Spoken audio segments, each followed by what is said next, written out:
Clore la mer du Nord par une digue de 635 km de long pourrait empêcher une catastrophe d'engloutir l'Europe. Ce projet, baptisé Digue d'enceinte de la mer du Nord, ou NID, n'a rien d'un délire de science-fiction. Il est bien réel. Son objectif est de protéger plus de 25 millions d'Européens répartis dans 15 pays menacés par la montée des eaux. Pour ériger cette baignoire colossale, il faudrait édifier un barrage entre l'Angleterre et la France, un second entre la Norvège et l'Écosse, rassembler 51 milliards de tonnes de sable et investir près de 600 milliards d'euros. Aussi démentiel que cela puisse paraître, ce projet reste parfaitement réalisable. À un détail près. Les chercheurs à l'origine de cette initiative salvatrice ne souhaitent pas que la digue voie le jour. En premier lieu, le projet NID exige 2 barrages, l'un long de 160 km et atteignant près de 100 mètres de profondeur dans la Manche, l'autre d'une envergure de 474 km, plongeant à plus de 320 mètres dans la mer du Nord. Un tel ouvrage nécessite une quantité de ressources colossales, comme les 51 milliards de tonnes de sable évoquées plus tôt, soit l'équivalent de la consommation mondiale de sable sur une année entière. Ce barrage deviendrait, sans conteste, le plus vaste jamais construit, éclipsant des ouvrages tels que l'Afsluitdijk de 30 km aux Pays-Bas ou la digue de Saemangum, en Corée du Sud, longue de 32 km. La digue du projet NID serait 19 fois plus imposante que celle de Saemangum. Cela semble extravagant, mais demeure techniquement possible. L'humanité possède déjà un savoir-faire certain dans la réalisation de structures gigantesques. Les plateformes pétrolières, par exemple, fonctionnent à des profondeurs atteignant les 2000 mètres, alors que la digue NID n'excéderait pas 320 mètres de profondeur. La Chine a déjà construit un pont de 164 km. Le barrage envisagé ne serait que 4 fois plus long. D'ailleurs, des ouvrages de ce type ont été entrepris par le passé pour des raisons similaires. On pense notamment à l'Afsluitdijk des Pays-Bas, édifié il y a près d'un siècle. L'objectif était d'isoler une portion de la mer du Nord appelée Zuiderzee, afin de protéger les Pays-Bas des inondations, la majorité du pays se trouvant en dessous du niveau marin. On est même allé jusqu'à assécher l'un des lacs formés par cette barrière, donnant ainsi naissance à une nouvelle province, le Flevoland. De nos jours, le pays dispose de plus de 3200 km d'ouvrages de protection contre les crues, bien que ceux-ci ne soient ni prévus que pour une élévation de 38 cm du niveau de la mer. Sans cela, le pays serait submergé. En théorie, un tel projet est donc réalisable. Toutefois, son coût serait colossal. À quel point? On l'estime à environ 550 milliards d'euros, à condition qu'il soit mené à bien en 20 ans. Mais le moindre contretemps pourrait rallonger le chantier à un siècle et faire grimper la facture de plusieurs milliards supplémentaires. La seule consolation réside dans le fait que cet investissement peut être étalé sur une durée allant de 20 à 100 ans. En outre, si les 15 pays concernés se répartissaient les frais, le coût ne représenterait plus que 0,1% du PIB cumulé, une somme dérisoire au regard des millions de vies qu'elle permettrait de préserver. Mais faut-il réellement ériger une telle monstruosité? Hélas, il semble que l'humanité ait, par son imprudence, tourné les océans contre elle. D'ici à 2500, le niveau de la mer pourrait s'élever de 30 à 60 cm. Et si nous persistons à faire comme si de rien n'était, cette hausse pourrait dépasser les 5 mètres d'ici 2300. Cela peut paraître lointain, mais la NASA a récemment constaté que l'élévation des océans en 2024 avait largement excédé ses prévisions. En d'autres termes, ce désastre mondial n'est plus hypothétique, mais imminent. Revenons un moment à quelques fondamentaux de géographie afin de comprendre les causes de cette élévation. L'une d'elles est que les terres émergées peuvent la s'affaisser. La ville de Norfolk, en Virginie, fut ainsi bâtie au sein d'une vaste dépression naturelle, où l'érosion du sol entraîne un enfoncement progressif. Le sol peut également se compacter. C'est ce qui fait s'enfoncer lentement la ville dans le sous-sol, accentuant sa vulnérabilité aux inondations. En Californie, certaines zones subissent aussi un affaissement, mais il est provoqué par le mouvement des plaques tectoniques. Ainsi, certaines terres situées sous l'eau remontent, tandis que d'autres, jusqu'alors émergées, s'enfoncent. Le résultat, une recrudescence d'inondations dévastatrices. Lorsque la planète devient excessivement chaude, les océans montent également. Ce phénomène s'explique notamment par un processus nommé dilatation thermique. Derrière cette dénomination savante se cache une réalité simple. Les substances comme l'eau augmentent de volume lorsque leur température s'élève. Ce seul mécanisme représente près de la moitié des causes de l'élévation du niveau marin. Ainsi, chaque fois que la température moyenne de la Terre grimpe d'1 seul degré Celsius, les océans peuvent s'élever de près de 3 mètres. Depuis 1880, cette progression a déjà dépassé les 21 cm. Alors, il suffirait d'ériger cette digue de la mer du Nord pour régler le problème? Pas tout à fait. L'érection d'un tel ouvrage aurait d'immenses répercussions. Prenez les courants marins. Il faut les imaginer comme d'immenses voies de circulation sous-marine qui acheminent nutriments et énergie à d'infimes organismes comme le plancton, non, pas la fripouille de Bob l'éponge, et qui facilitent aussi les déplacements d'espèces telles que les lézards ou les tortues. Une telle digue pourrait perturber les flux océaniques qui longent l'Europe, bouleversant la chaîne alimentaire bien au-delà de ses limites physiques. Les courants marins influencent aussi le climat côtier. Le Gulf Stream, par exemple, transporte de la chaleur depuis les Caraïbes jusqu'au nord-ouest de l'Europe, adoucissant ses hivers. Une barrière océanique colossale pourrait interrompre cette circulation, exposant certaines régions européennes à des températures plus rudes et à un refroidissement général. Un autre effet préoccupant serait la lente transformation de la mer du Nord en un immense lac d'eau douce. En bloquant l'arrivée de l'eau salée océanique, on ne permettrait plus à la mer d'être alimentée que par les fleuves continentaux. Cette évolution entraînerait un phénomène de désalinisation, c'est-à-dire une baisse progressive de la salinité. Cela aurait des effets tragiques pour les espèces marines habituées à un environnement salé. Absorbant trop d'eau, leurs cellules gonfleraient dangereusement, et les conséquences physiologiques pourraient s'avérer fatales. Le barrage aurait aussi pour effet d'interrompre le cycle naturel de renouvellement de l'oxygène marin. L'océan fonctionne comme un immense mécanisme de recyclage. Les eaux de surface doivent s'enfoncer pour alimenter les abysses en oxygène, condition indispensable à la survie des créatures des grands fonds. Si les courants venaient à cesser, l'oxygène se raréfierait, permettant à des bactéries toxiques de proliférer. Cela rendrait l'environnement marin invivable pour de nombreuses espèces. Ce n'est pas une simple hypothèse. Il y a 250 millions d'années, un phénomène semblable a provoqué l'extinction de 95% de la vie océanique. À cela s'ajouterait l'effondrement du secteur de la pêche, et les plus grands ports commerciaux d'Europe du Nord, tels que Rotterdam, Anvers ou Hambourg, se retrouveraient enclavés à l'intérieur du barrage. Certes, la construction de d'écluses serait envisageable, mais imaginez les embouteillages. Par ailleurs, les régimes de précipitation des pays protégés seraient modifiés, affectant durablement les terres agricoles et la production alimentaire. À l'inverse, si nous demeurons inertes face à l'élévation du niveau des mers, des inondations permanentes pourraient anéantir des nations entières. 3 millions d'habitants des îles du Pacifique devraient être relogés d'ici la fin du siècle. Les Maldives perdraient 77% de leur superficie, tandis que des métropoles telles que Jakarta, Dhaka et Lagos seraient submergées. Les tempêtes deviendraient aussi plus violentes, détruisant usines d'épuration et centrales électriques, et contaminant les terres cultivées. La montée des eaux salées risquerait de polluer les réserves d'eau douce, phénomène déjà constaté au-delà de l'Asie et de l'Europe. Philadelphie, par exemple, prépare d'ores et déjà des mesures pour affronter ce sombre avenir.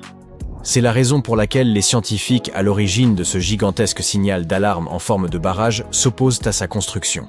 Conscients de l'ampleur des risques, ils ont conçu un plan si audacieux qu'il constitue un véritable cri de détresse. Assez d'indifférence envers la planète. Il s'agit d'un avertissement. Sans action immédiate, nous serons contraints d'ériger d'immenses digues afin d'éviter que nos villes ne deviennent les Atlantides des temps modernes. Et soyons lucides, nul ne souhaite un avenir où l'apocalypse ressemblerait à une version sombre et occulte de la petite sirène.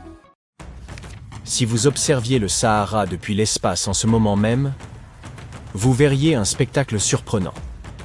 Une terre aride parsemée de lacs et de rivières au Maroc et en Algérie. Tout cela grâce aux fortes pluies de début septembre 2024. Ce ne sont pas des oasis, c'est juste le Sahara qui revient à son état d'origine. Croyez-le ou non, il y a des lustres, l'un des plus grands déserts de la planète était en fait un paradis luxuriant regorgeant de verdure.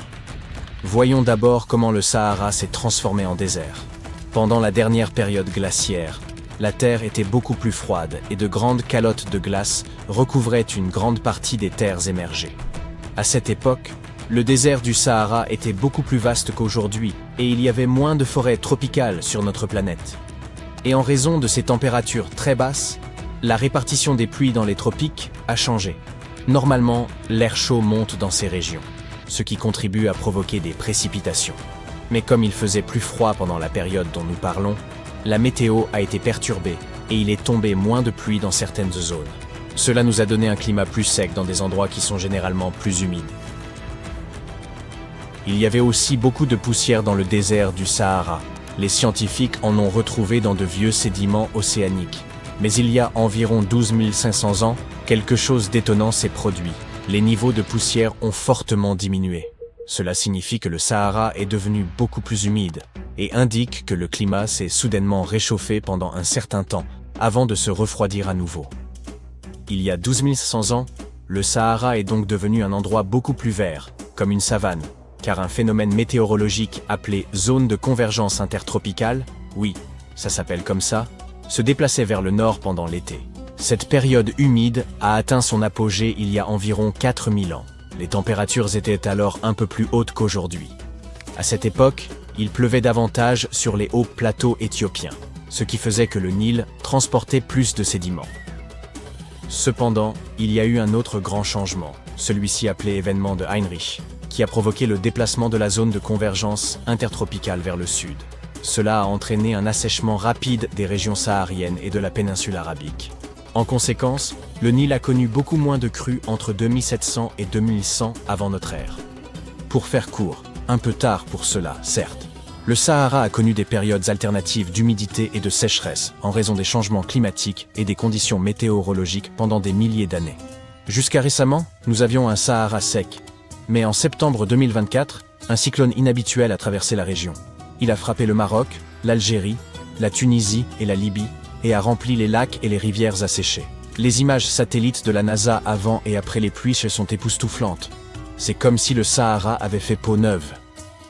Certaines régions d'Afrique du Nord ont reçu jusqu'à 20 cm de pluie.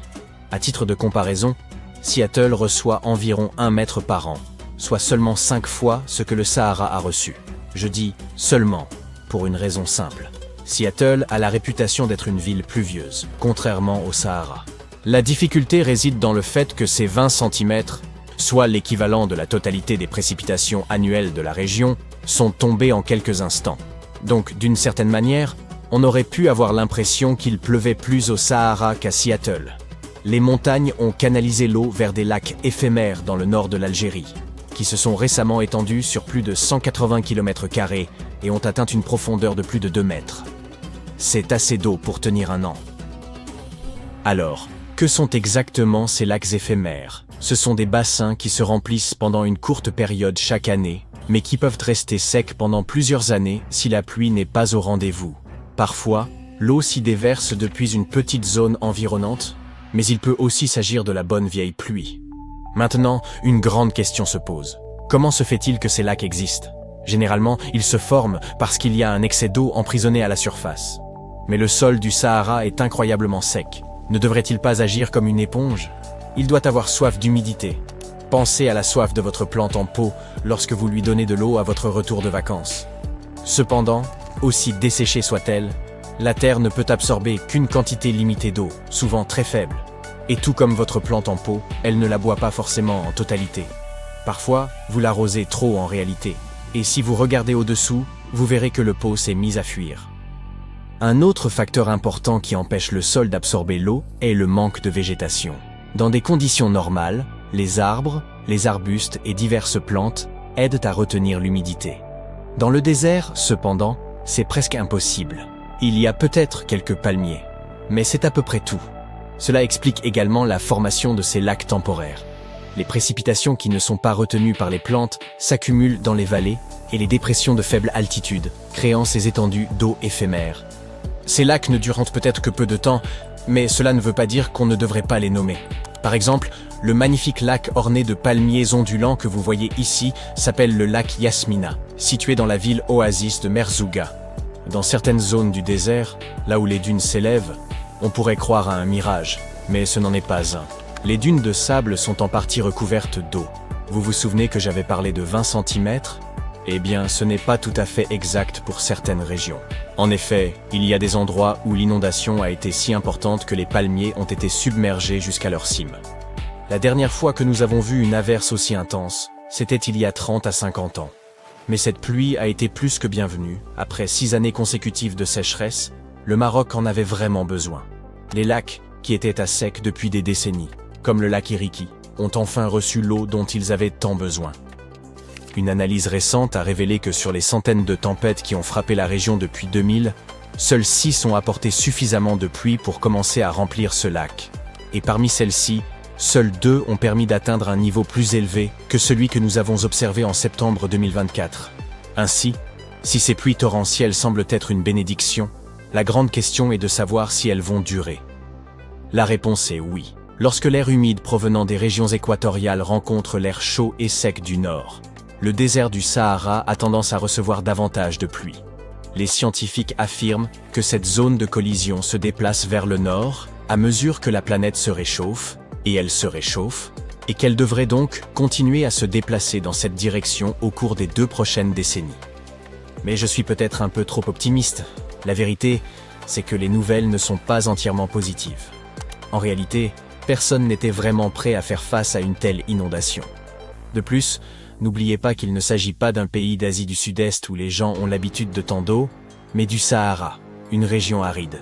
Cela dit, je pense que vous voyez où je veux en venir. Tragiquement, 18 personnes au moins ont perdu la vie à cause des pluies intenses dans le sud du Maroc. Et les autorités se préparent à des pluies encore plus fortes. Mais si c'est le cas, cela pourrait-il signifier que le Sahara est menacé d'extinction? Et qu'est-ce que cela signifierait pour nous? Cela peut sembler un peu étrange. Mais notre planète dépend aussi des déserts, et le Sahara ne fait pas exception. À première vue, il peut sembler stérile et sans intérêt. Mais les déserts jouent un rôle crucial dans notre écosystème. Ils constituent d'importants sites de stockage du CO2. On appelle cela des puits de carbone net. À lui seul, le Sahara en contiendrait environ 1000 milliards de tonnes. Dans la lutte contre le changement climatique, ces déserts servent de tampons, contribuant à maintenir les températures à des niveaux acceptables. Oui, les déserts sont brûlants, mais ils sont un peu comme le système de climatisation de la planète. De plus, les sables du désert sont une source de nutriments pour les zones luxuriantes, comme les forêts tropicales humides. Croyez-le ou non, les scientifiques ont découvert que les particules de sable du Sahara contribuent à nourrir la forêt amazonienne. Ces particules traversent l'océan Atlantique, portées par les vents, jusqu'en Amérique du Sud, où elles enrichissent le sol du bassin amazonien. Sans le Sahara, les experts estiment que la forêt amazonienne pourrait être sérieusement menacée.